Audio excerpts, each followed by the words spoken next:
Welcome to Developer Ramp Up, a channel dedicated to anybody who wishes to become a software developer or a better software developer.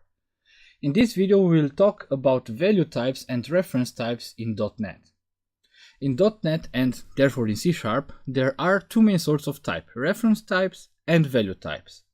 Understanding these sorts of type is crucial in the .NET ecosystem and more generally in object-oriented programming, I would say.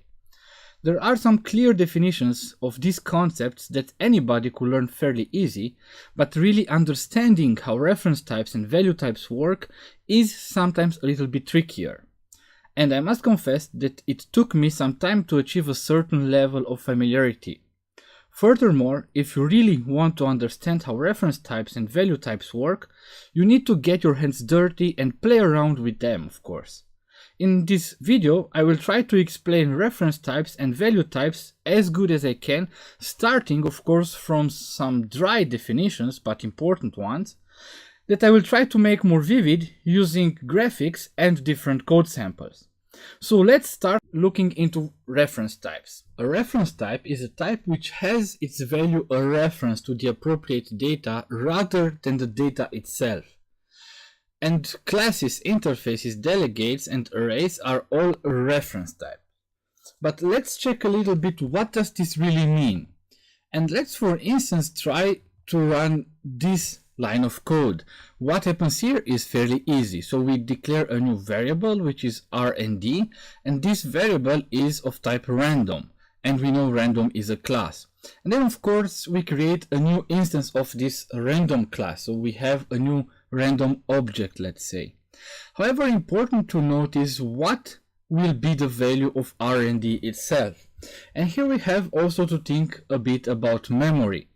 And usually when we talk about reference types and value types, we also think about heap and stack and so on. But for now, I don't want you to focus on heap and stack at all.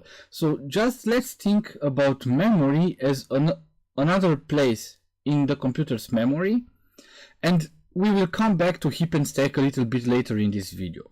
What happens is then that when this new random object is created, it is sent to a certain location in memory, let's say. And now basically this object, this new random object, is in memory.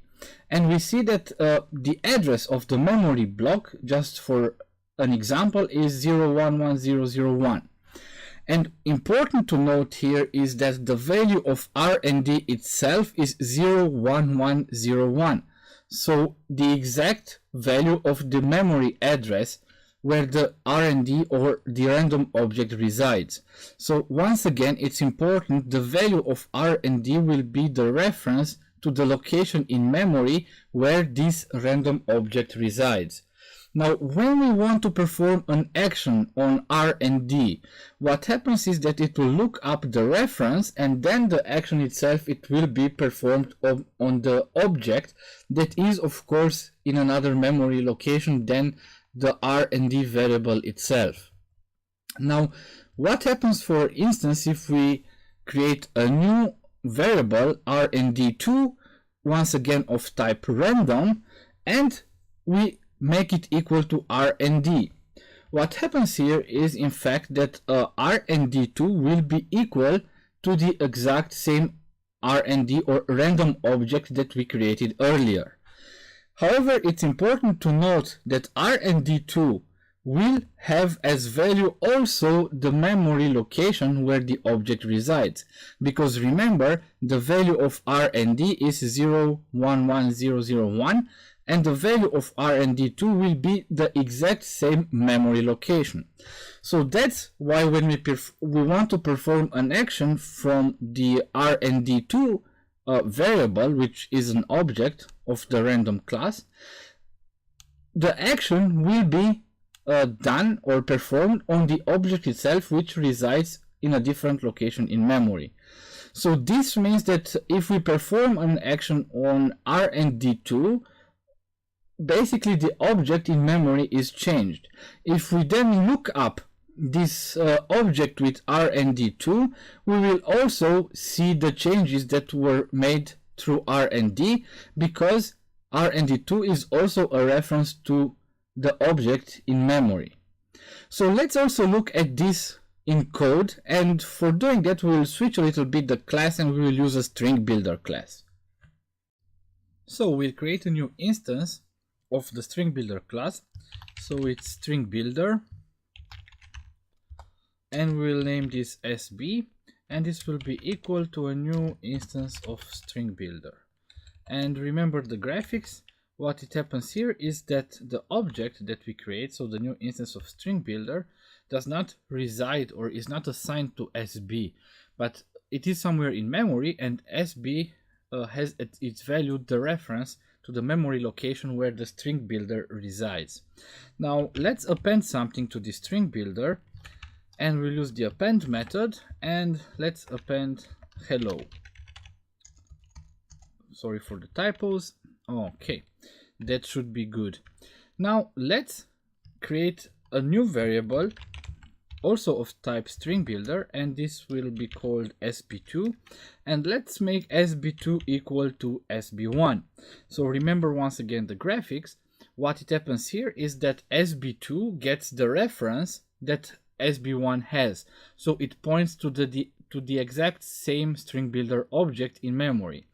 Now let's try to append here also something, and we will append world. Okay, and now let's print this to the console. So console write line, and let's print first sb, so the first variable that we declared, and also let's print sb2, which is the second variable, and where we appended this world string. And also let's add a console.readline to make sure that the console will remain open when we run the program. And right now, if you run the program, let's guess what we will see. And we can see both times we print hello world. Why does this happen? It's very easy, as we said, because both SB and SB2 refer or have as value a reference to the exact same string builder object. So what it happened when we appended here hello, it got appended to the string builder object that resides somewhere in memory. Now when we declared sb2, we assigned to it the reference to the memory location where the string builder object resides. So that's why when we perform this append of world, it appended it to the same string builder object, so it appended it to the already existing hello. And that's why no matter if we print SB or SB2 to the console, we will always get the string hello world. So this is how reference types work. Let's now look into value types. While reference type contain a reference to the object itself, variables of a value type directly contain the data. Assignment of a value type involves the actual data being copied. And simple types such as float, int, char, then enums and structs are all value types. Let's look how value types work. Now let's think that we create a new variable which is number of type integer. Now integer in C# in .NET is a struct, so it is a value type. Now we created a number and we assigned it the value 5. Previously, when we talked about reference types, we also talked about a different memory location, and we had a certain memory address. And remember that the reference type or the variable of a reference type contained as value let's say the memory address of the place where the object resides. However, if we think about integers, which are value types, this doesn't happen. So the 5 is not sent to that memory location. Instead, the number 5 or the variable number equals 5, not 011001. If we create a second value type or a second variable number 2 of type integer and we assign it the number, what it will happen, it will assign to number 2 the value of number. So it will be 5, not 011001. And therefore number and number 2 are totally independent. If we change the value of one variable, the other won't be altered at all. So this is how value types work. Now, as a next step, let's also look into a little bit of code and see exactly how we can declare a struct and how we can perform the exact same actions that we performed previously on a reference type, which was a string builder, and the difference in the output that we will get printed to the console. Let's first create our own struct, and to do that we will declare a new struct. We'll call it int container, and we have to declare it, and let's give it a property. It will be int e, and let's make it public int I. Okay, and now we declare the struct. So that's basically it. It's not a big deal. Now let's create a new instance of this struct. It will be int container. Let's name it first equals new int container, and that's it. Okay, I missed the brackets. Oh, this should work. Good. Let's now, for example, first.I, let's make it equal to 5. Now let's create a new variable which we will call second, and it will also be an instance of the int container. So it will be int container second equals, and this will be equal to first. So exactly the same thing that we performed also in the case of the string builder. Now if we go second.I, and we will make this be 10. So that's it. Now let's print this to the console, and let's print for first, and also we have to print first.I. Okay, this would be it, and console write line and second.I. Now guess what we will get printed to the console? Will it be 5 and 10, or will it be 10 and 10? Let's check it out. So now we try to run this program, and okay, it closed the console window. What we have to do, I usually always do this, is add a console readline at the end to make sure that the console window will stay open even after the output is displayed. Now let's run the program once again, and in this case we'll see 5 and 10. And remember what I told previously, in case of value types, even if we declare first equals second, they will still be totally independent. And when we make a change of on one of the variables, the change will affect only the specific variable, not the other. And we saw in case of reference types, this was a little bit different. But in order to make it clearer and to see exactly how value types and reference types behave, I want to make a head-to-head comparison. So in order to do that, let's create also a class, which will be, okay, class, we will name it int container, okay, container class. And what we will declare in this class is a public int I and get set, a public property in the class, which is named also I, like it was also in the case of the struct, so that we have really similar, or I would say almost equal data structures, the only difference being that int container is a struct and int container class is a class. Now we already have the information that we already did here, and I just want to build on this, and let's also create a new variable of type int container class, and it would be int container class. Let's name it first class, and it will be equal to a new int container class. Okay, so remember, this is a class, so it's a reference type. So first class, what we'll get is basically a reference to the memory location where the new int container instance is located. And we first class dot I equals, let's put also 5. So that's it. We declare the I. Now let's go one step further and create a new variable, also of type inContainerClass, and we will name it second class, and it will be equal to first class. So what will happen here is that the variable second class, as we explained, will contain as value the reference to the memory location where the inContainerClass object is located.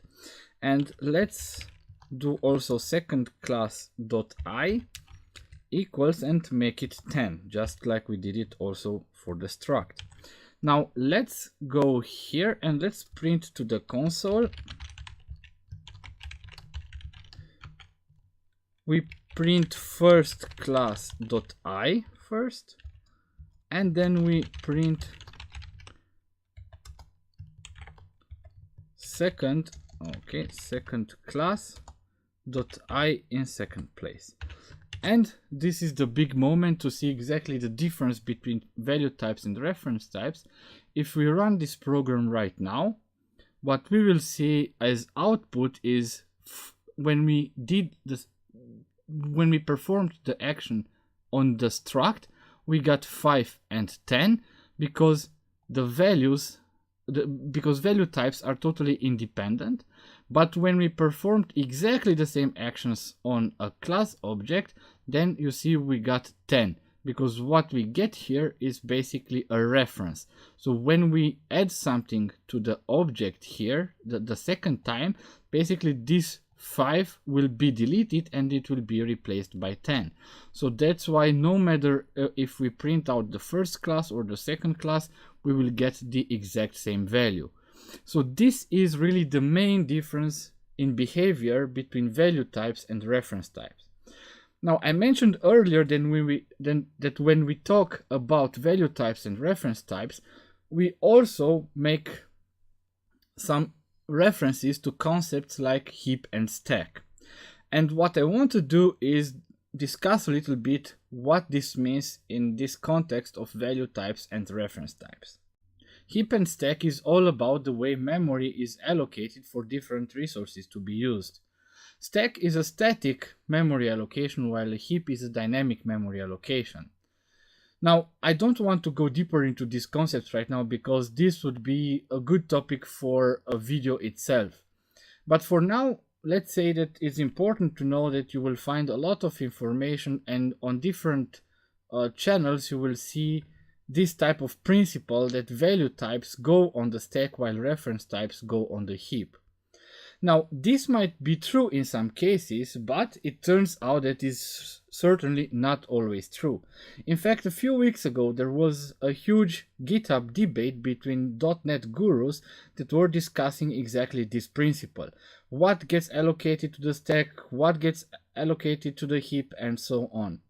And in fact, John Skeet, one of the gurus that took part in that discussion, even wrote an article about heap and stack and how reference type and value types are allocated to the heap and to the stack. And for instance, you will see that in certain conditions, value types are not always allocated on the stack, while reference types are not always allocated on the heap. And please check John Skeet's article because he does a really good job in explaining this principle, how this variable work, and so on. And he also provides a code sample and with, let's say, a very useful debugging information about what gets allocated where and so on. However, if you are a beginner or a .NET developer for, let's say, with under 3 to 5 year experience of .NET development, I would say that if you say that value types go on the stack while reference types go on the heap, it's really not the end of the world.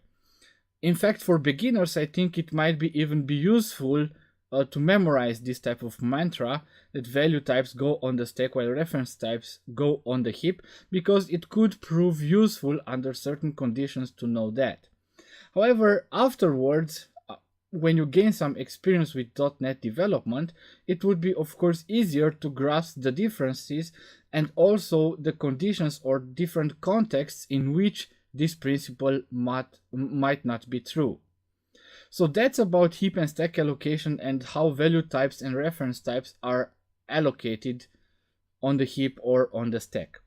If you enjoyed this video about value types and reference types, don't be shy and please hit the subscribe button so that you would be always up to date when new videos are uploaded to Developer Ramp Up.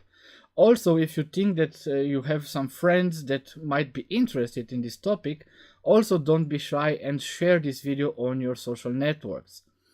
Thank you very much for watching this video, and until the next time, I wish you the very best.